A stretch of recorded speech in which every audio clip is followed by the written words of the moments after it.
ছুটি গেছে একজন। আর এটা কিছু একটা খাওয়ার পরে ফুড পয়জনিং হওয়ার পরে হয়েছে। অ্যাজ এ ডক্টর হিসেবে আমি যতদূর বুঝি খাওয়ার থেকে হয়েছে।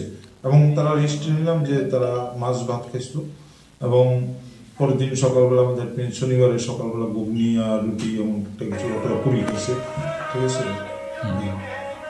হ্যাঁ, তবে আমার মতে এই জায়গাতে একটা মাস স্ক্রিনিং দরকার বাচ্চারা, কারণ সবাই অসুস্থ, সামনে পরীক্ষাও নেই, গার্জিয়ানরা তো উদ্বেগ।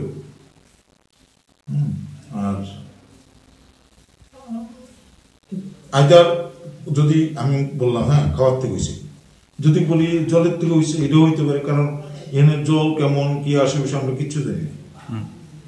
আর একদিনের সবাইরা তো ওজনের হয়েছে মানে কি, এটা আইদার ফুড পয়জনিং, কোনো একটা পয়জনিং, এটা জলের থেকেই হোক, খাওয়ার থেকেই হোক, মাছের থেকেই হোক, কোনো না কোনো কিছু তো একটা